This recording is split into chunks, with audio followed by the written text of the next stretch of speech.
नमस्कार, मैं राजन भाटिया आज आपके लिए 4x100 मीटर रिले की मार्किंग लेके आया हूँ। चलिए इसको समझते हैं। 4x100 मीटर रिले, सबसे पहले आपको ये मालूम होना चाहिए कि एक टीम इवेंट है और इसमें 4 एथलीट की एक टीम होती है जो कि एक 4x100 मीटर की रेस को दौड़ते हैं और इस रेस में चारों एथलीट मिलके टोटल 400 मीटर का डिस्टेंस कवर करते हैं। बट हर एक एथलीट को सिर्फ 100 मीटर, थ्योरेटिकली अगर हम बात करें तो हर एक एथलीट को सिर्फ 100 मीटर दौड़ना होता है। उसके पास एक बैटन होता है जो कि पहला एथलीट रेस को स्टार्ट करता है और वो अपने साथ एक बैटन कैरी करता है। ये बैटन वो हमेशा अपने हाथ में पकड़ा होता है और वो जाके दूसरे एथलीट को ये बैटन हैंड ओवर कर देता है, पकड़ा देता है और यहाँ के बाद वो दूसरा एथलीट आगे की रेस को जारी रखता है और वो अगले पड़ाव में जाके तीसरे एथलीट को यह बैटन पकड़ा देता है और तीसरा एथलीट इस बैटन को लेके अगले चौथे एथलीट को हैंड ओवर करता है और चौथा एथलीट इस बैटन को लेके रेस को कंप्लीट करता है। इस प्रकार से एक पूरी टीम इस इवेंट को कंप्लीट करती है जिसमें 4 एथलीट दौड़ते हैं। तो चलिए इसके बारे में थोड़ी सी और जानकारी लेते हैं। जैसा कि हम जानते हैं कि ये 400 मीटर टोटल डिस्टेंस जो है वो 400 मीटर है और इस 400 मीटर को 4 एथलीट मिलकर कवर करते हैं। इसलिए ये जो एथलीट होता है, जो स्टार्टिंग एथलीट होता है, उसे फुल स्टैगर दिया जाता है। जो 400 मीटर के लिए स्टैगर दिया जाता है, जो स्टार्ट लाइन 400 मीटर का होता है, सेम इसमें भी 400 मीटर वाला ही स्टार्ट लाइन इनको मिलता है। पूरी की पूरी रेस, क्योंकि ये एक स्प्रिंट इवेंट है, इसलिए ये पूरी की पूरी रेस जो है वो अपने लेन में ही दौड़ी जाती है। इसमें लेन चेंज नहीं कर सकते आपको अपने लेन में ही स्टार्ट से फिनिश तक रहना होता है। यहाँ पर जो बैटन देने के लिए, बैटन को एक एथलीट से दूसरे एथलीट को पास करने के लिए जो एरिया होता है उसको टेक ओवर जोन बोला जाता है। कई बार आपने सुना होगा इसको एक्सचेंज जोन भी लोग बोलते हैं, लेकिन अगर आप रूल बुक में जाएंगे तो वहाँ पर आपको टेक ओवर जोन लिखा हुआ मिलेगा। तो ये जो टेक ओवर जोन होता है, ये जो एरिया होता है जिसके अंदर एथलीट को बैटन पास करना होता है दूसरे एथलीट को, इसका जो दूरी होती है वो 30 मीटर की होती है। इस 30 मीटर के अंदर ही इस एथलीट को अपना बैटन दूसरे अपने टीममेट को पास करना होता है। यहाँ पर आपको एक जानकारी देना चाहूँगा कि अगर आप पुरानी रूल बुक में जाएंगे तो वहाँ पर ये आपको 20 मीटर लिखा हुआ मिलेगा और साथ में ही वहाँ पर एक एक्सेलरेशन जोन का नाम अंकित होगा जो और 10 मीटर की दूरी उसकी दी होती है। तो ये अब पुरानी बात हो गई है। अब एथलीट को ये जो टेक ओवर जोन है ये 30 मीटर का मिलता है और इस 30 मीटर के एरिया में ही एथलीट को खड़ा होना होता है। इसके बाहर एथलीट खड़ा नहीं हो सकता और इसी के अंदर, इस 30 मीटर के एरिया के अंदर ही एथलीट को बैटन लेना होगा। अगर वह कोई भी एथलीट इस 30 मीटर के एरिया के बाहर जाकर बैटन लेता है तो वो पूरी टीम डिस्क्वालीफाई हो जाती है। देखिए यहाँ पर आपको एक पीले कलर का निशान दिख रहा है, तो ये निशान है जो कि एक्सचेंज जोन के खत्म होने का निशान है। यहाँ इससे पहले एथलीट को अपनी बैटन को ले लेना होता है। अगर इसको पार कर जाता है एथलीट, अगर एथलीट पार कर जाता है इसको तो इसमें कोई दिक्कत नहीं है, लेकिन अगर बैटन इस लाइन को पार कर जाता है तब फाउल हो जाता है। तो आपको बैटन इसके अंदर लेना है। अगर आउट गोइंग रनर जो है, आपका जो रनर बाहर बैटन लेके जाने वाला है, अगर वो बाहर भी हो जाता है और वो उसका हाथ अंदर है और वो बैटन अंदर लेता है तो भी ये लीगल बैटन पासिंग होती है। चलिए आइए अब हम लोग समझेंगे कि 4x100 मीटर रिले में कहाँ कहाँ टेक ओवर जोन होता है और कहाँ पर एथलीट अपना बैटन दूसरे को पास करता है। तो देखिए, जैसा कि हम जानते हैं कि स्टार्ट जो होता है वो एक 400 मीटर का जो रेगुलर स्टार्ट होता है उसी प्रकार इसका भी स्टार्ट होता है, क्योंकि एथलीट को 400 मीटर दौड़ना है तो 400 मीटर दौड़ने के लिए उसको 400 मीटर वाला जो रेगुलर 400 मीटर वाला स्टेगर होता है वही दिया जाता है।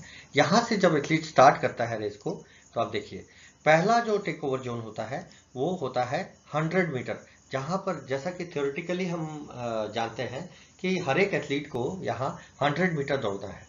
पूरी टीम 400 दौड़ेगी, टीम में 4 एथलीट होते हैं, तो एक एथलीट को 100 मीटर दौड़ना है। तो यहाँ पर जब एथलीट 100 मीटर के पॉइंट पे पहुंचता है, वहाँ पर एक एक्सचेंज जोन होता है जिसको पहला एक्सचेंज जोन बोलते हैं। यहाँ पर जो एथलीट होता है वो अपना बैटन दूसरे एथलीट को पास कर देता है, और दूसरा जो चेंज ओवर जोन होता है, टेक ओवर जोन, वो 200 मीटर के एरिया में होता है। यहाँ पर जो सेकेंड एथलीट जब बैटन लेके आता है तो वो थर्ड एथलीट को यहाँ पर बैटन पास करता है। इसी प्रकार तीसरा जो टेक ओवर जोन होता है वो 300 मीटर के एरिया में होता है, और यहाँ पर जो थर्ड एथलीट बैटन लेके आ रहा होता है वो चौथे एथलीट को बैटन पास करता है, और फिर चौथा एथलीट रेस को। आइए अब समझेंगे कि एक टेक ओवर जोन को कैसे मार्क किया जाता है। जैसा कि हम जानते हैं कि एक टेक ओवर जोन जो होता है वो 30 मीटर का होता है। तो यहाँ पर आप देखिए कि रनिंग डायरेक्शन में जब एथलीट रेस स्टार्ट करता है और जब वो 100 मीटर पॉइंट पे पहुंचता है, ये एग्जाम्पल के लिए बताया जा रहा है कि जब वो 100 मीटर के पॉइंट पे पहुंचता है तो इस 100 मीटर के पॉइंट से एक इमेजिनरी एक स्ट्रेट लाइन, जिसको स्क्रैच लाइन भी बोलते हैं, वो खींची जाती है, और यहाँ से 10 मीटर आगे रनिंग डायरेक्शन में की तरफ 10 मीटर आगे मार्क करके वहाँ पर एक्सचेंज जोन का जो एंड होता है जहाँ पे वो बाउंड्री मार्क की जाती है। और इसी प्रकार इस 100 मीटर के पॉइंट से 20 मीटर पीछे की तरफ मार्क करके, देखिए यहाँ पर जैसा कि चित्र में आप देख पा रहे हैं, 20 मीटर पीछे की तरफ मार्क करके इसका जो बिगनिंग का बॉर्डर होता है, जहाँ से ये जो टेक ओवर जोन है वो स्टार्ट होता है, उसको मार्क किया जाता है।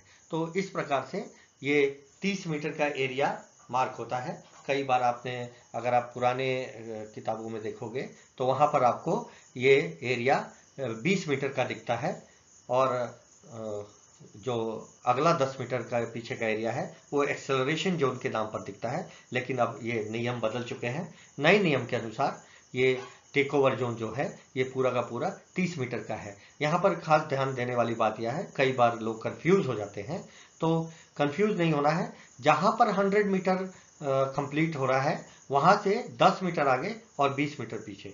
कई लोग हमसे ये सवाल पूछते हैं कि सर जहाँ पर 100 मीटर हो रहा है उससे 15 मीटर आगे और 15 मीटर पीछे कर ले, तो नहीं, ऐसा नहीं करना है। आपको जहाँ पर 100 मीटर हो रहा है उससे 10 मीटर आगे और 20 मीटर पीछे मार्किंग करनी है।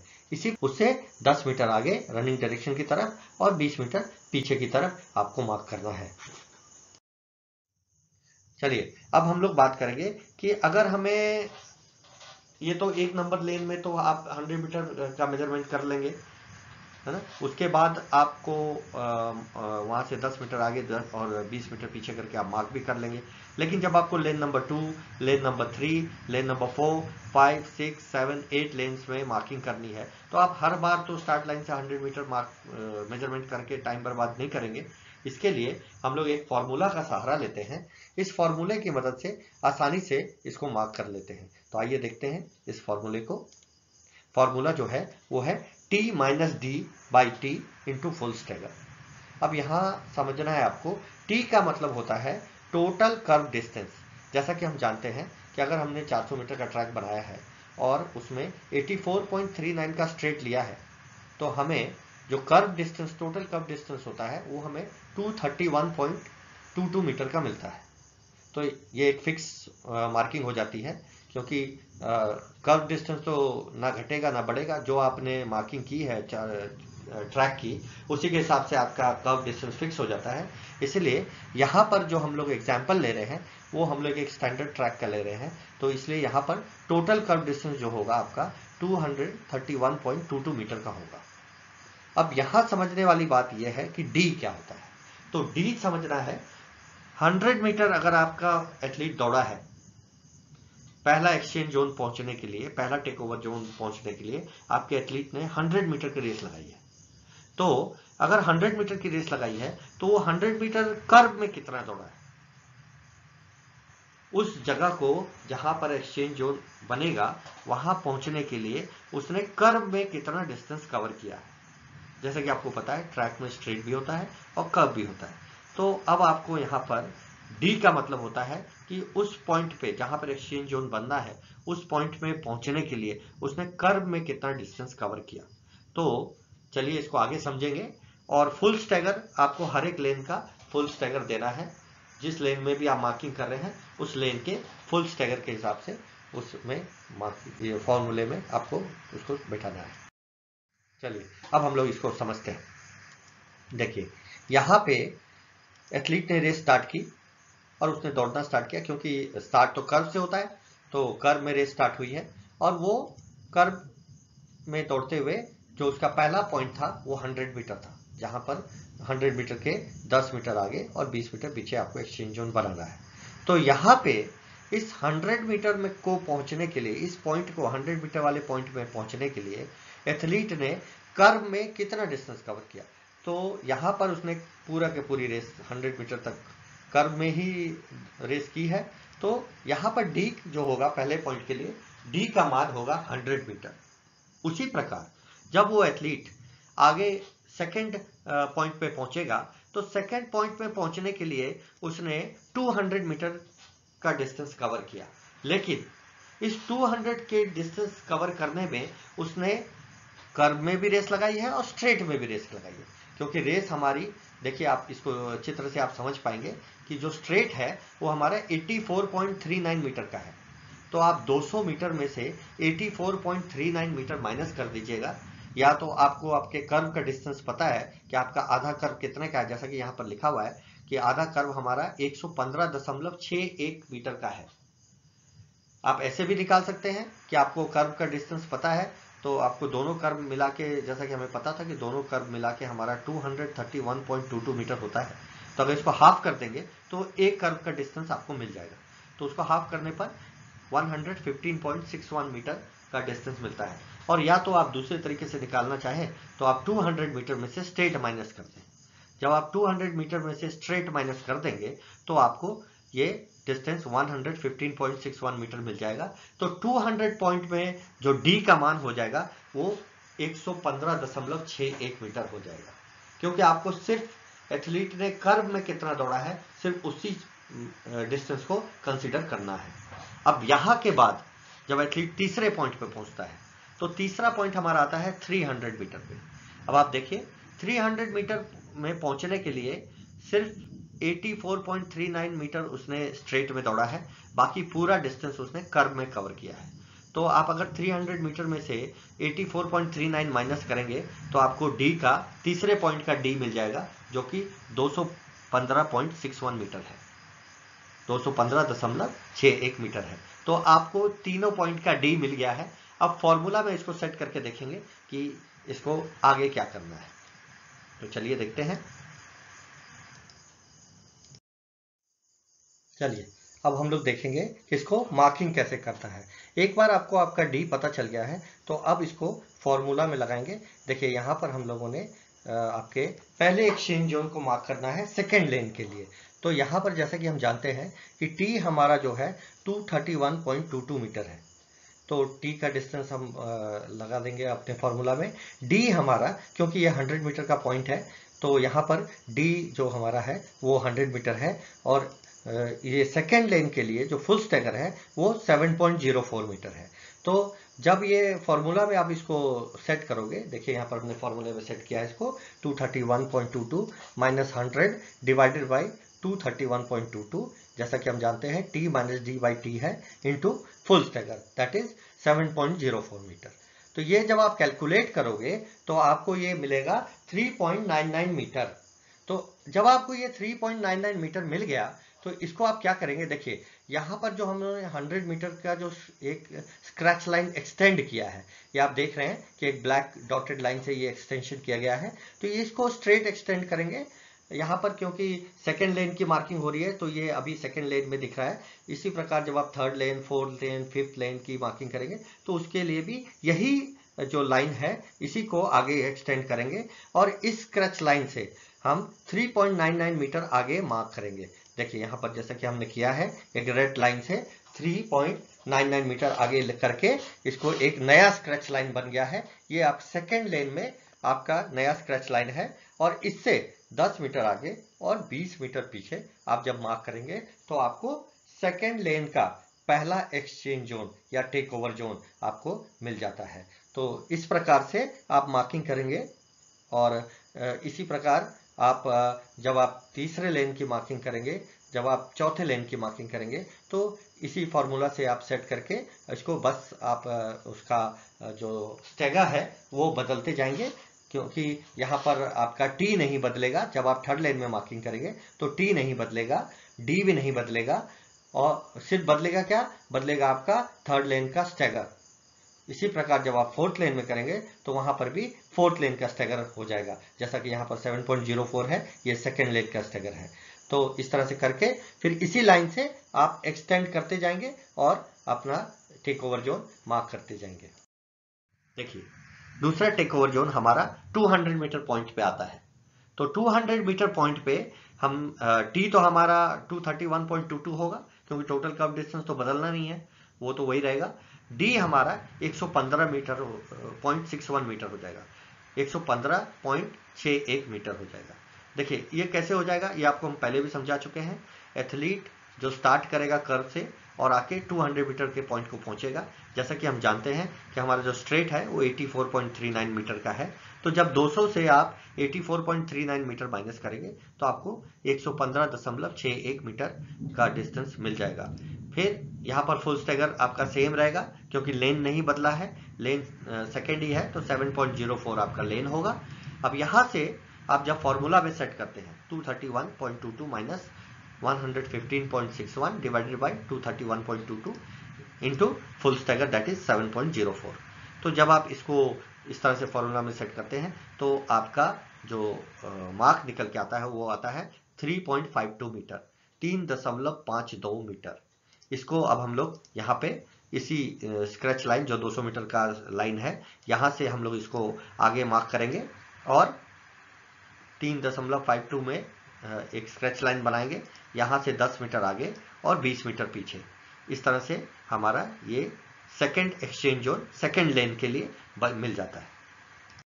इसी प्रकार जब हम तीसरे एक्सचेंज जोन में या टेक ओवर जोन में जाते हैं तो वहां पर भी आपका टी तो वही रहना है और डी यहाँ पर आप देखिए 300 मीटर पॉइंट पहुंचने के लिए उसने लगभग 2 कर्व और एक स्ट्रेट में रेस लगाई है। तो आप इस 300 मीटर में से 84.39 माइनस कर दीजिए तो आपको 215.61 मीटर का डी मिल जाता है। और फिर इसको जब आप फार्मूला में सेट करते हैं तब देखिए यहाँ पे तो आपको जो डिस्टेंस मिलता है वो 0.475 मिलता है, 0.475। तो इसको हम लोग क्या करेंगे, 300 मीटर वाले मार्क से इसको एक्सटेंड कर और इस तरह से एक्सटेंड करके इसको मार्क कर लेंगे। इस प्रकार से आपकी मार्किंग हो जाती है। तो अब आप उम्मीद है कि आप समझ गए होंगे कि इसको कैसे मार्क करना होता है। इसी प्रकार आप जब दूसरे लेंस की मार्किंग करेंगे तो आपको क्या करना है, देखिए आपका पहले चेंज ओवर जोन के लिए पहला टेक ओवर जोन जो है वहां पे आपका डी नहीं बदलने वाला, आप डी हमेशा वहां के लिए 100 ही रहेगा। टी भी आपका नहीं बदलने वाला क्योंकि टी आपका फिक्स है 231.22 मीटर होगा। लेकिन वहां पर आपका क्या बदलेगा, अगर आप लेन चेंज करेंगे तो लेन का स्टैगर बदल जाएगा, क्योंकि सेकेंड लेन में आपने 7.04 दिया था, जब आप थर्ड लेन में जाएंगे तो थर्ड लेन का स्टैगर देना होगा। इसी प्रकार जब आप फोर्थ लेन में जाएंगे तो फोर्थ लेन का स्टैगर देना होगा। लेकिन आपको ध्यान क्या रखना है, जो आपने डिस्टेंस बढ़ाना है वो आपको जो फर्स्ट लेन में आपने 100 मीटर का मार्क लिया है और जो आपने लाइन को स्ट्रेट आपने लाइन की है उसी लाइन से आपको मेजरमेंट करना है। हर एक लेन में आपको उसी लाइन से मेजरमेंट करना है, आपको वहां से वहां का डिस्टेंस चेंज नहीं करना है। तो उम्मीद है आपको ये समझ में आ गया होगा।